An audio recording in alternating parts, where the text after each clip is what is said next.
Comencemos por el principio. En el prólogo, su propio autor, Miguel de Cervantes, dice que el libro es una invectiva contra los libros de caballerías, con la mira puesta en derribar la máquina mal fundada de estos caballerescos libros. Pocas obras literarias expresan tan claramente el propósito con el que han sido escritas. No se hizo esperar el mago. Salió del castillo montado en su alado caballo y se precipitó desde los aires contra su enemigo. Pero, ¿qué son los libros de caballerías y por qué Cervantes quiso acabar con ellos? En la mano derecha un libro abierto, del que leyendo hacían hacer extrañas maravillas.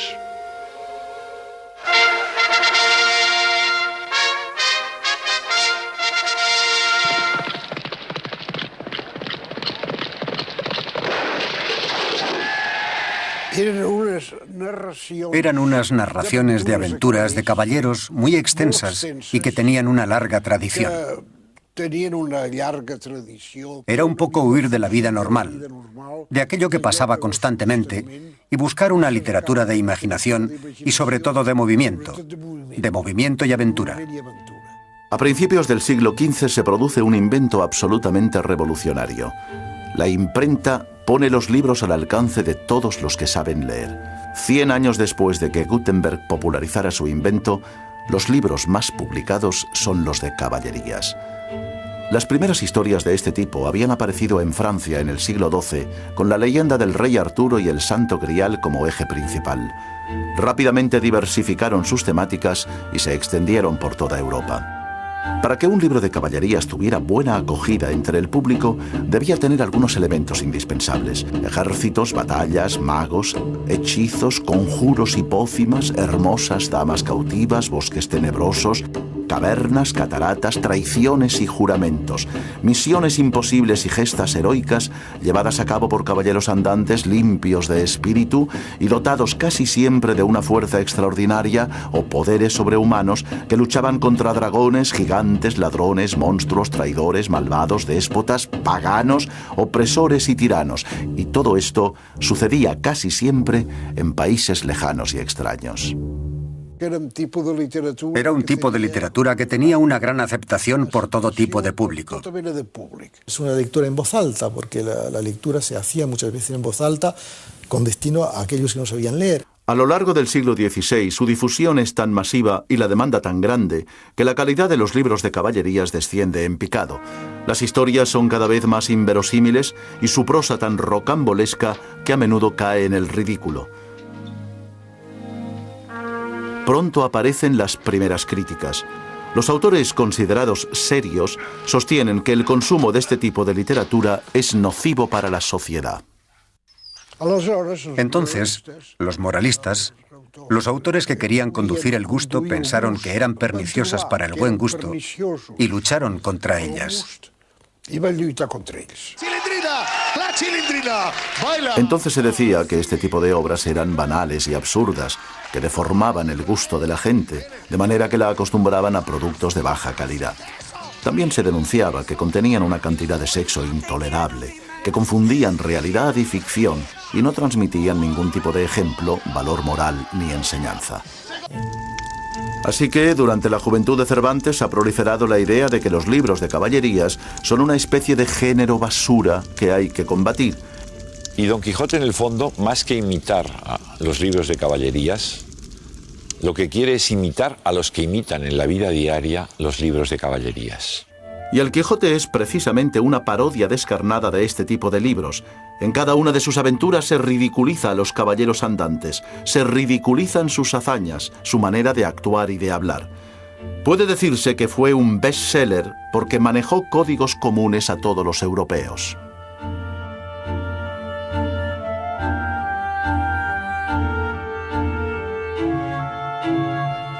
Bien, Cervantes decide escribir una historia con la clara intención de acabar con estos libros que, según él, no aprovechan a nadie y secan el seso del lector.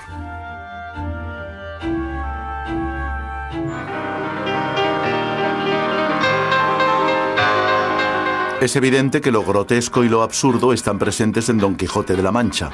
Pero para empezar, destacaremos algo verdaderamente novedoso: la comicidad visual, que entronca directamente con las películas cómicas de los primeros años del cine. La visualización virtual, digamos, de estos episodios que se teatralizan dentro de un ambiente de farsa. Claro, son episodios que se prestan precisamente a una traducción plástica. ¿Qué dice este hombre? Cervantes narra los acontecimientos poniendo especial atención en componer imágenes,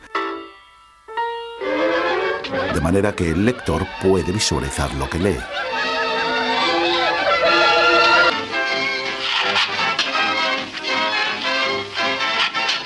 Muchas de las escenas y algunas de las más divertidas del Quijote a lo que recuerdan son a las viejas películas mudas de Chaplin o a los dibujos animados o a las farsas de títeres donde todo acaba en garrotazos pegándose los unos contra los otros.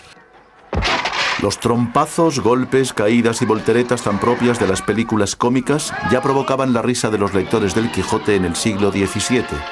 Y en realidad se trata de algo tan universal que continúa resultando cómico 400 años después.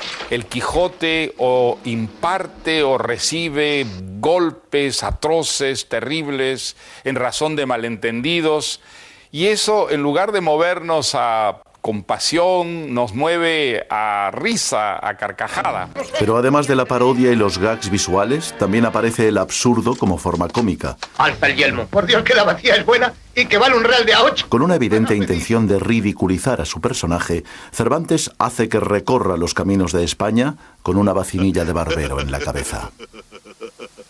¿De qué te ríes, Sancho? Hemos visto que la novela contiene altas dosis de humor, pero para muchos, El Quijote también es uno de los libros más tristes que se han escrito. La amargura que contiene la obra no fue apreciada por sus contemporáneos, que solamente la leyeron como un divertimento.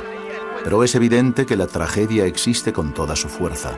Estuvo siempre ahí, oculta, aunque no apareció a los ojos de los lectores hasta un siglo y medio más tarde. En el siglo XVII, un loco es fundamentalmente alguien que hace reír. Más tarde, con la llegada del romanticismo en el siglo XIX, todavía va a aparecer una nueva visión trágica. El loco se transforma en héroe. Un héroe que tiene el valor de intentar ser lo que él quiere. Un héroe abocado irremediablemente al fracaso. Don Quijote se empecina en no ser él, en ser ese otro que de alguna forma le ha hecho salir de su casa y entrar en esa especie de mundo paralelo. Onde estaría, según la definición de Rimbaud, la vraie vie, la vida auténtica. Yo creo que la parte trágica, en el fondo, quizá tenga que ver con la imposibilidad de ser otro. Bueno, como todas las grandes novelas, pues El Quijote no es una novela, es muchas novelas, y cada época, cada cultura destaca aquello que está más cerca a su propia sensibilidad, ¿no? El Quijote es un libro de un éxito fabuloso, pero un éxito popular. La gente culta, la élite, desprecia ese libro y desprecia a su autor. Hay que ponerse en aquel momento. Y en aquella época, lo que era bueno, lo que era válido, era aquello que se insertaba en la tradición clásica. O sea, era lo que se parecía a otra cosa. Es decir, el concepto de originalidad no existía. Entonces, el Quijote no se parece absolutamente a nada en la época. A nada quiere decir a nada. Antes del siglo XIX, antes de los románticos, el Quijote era meramente un libro de risa, un libro de burlas, como decían en aquel momento. Y Don Quijote era un personaje ridículo. El Quijote tarda siglo y medio en ser entendido. Desde el punto de vista... En el sentido de entendido profundamente. ¿Qué es lo que significaba ese libro? ¿Qué es lo que había? ¿Qué revolución había en ese libro? Porque es una inmensa revolución. Eso en España nadie lo entiende. Nadie. ¿Sabes quién lo entiende? Los ingleses.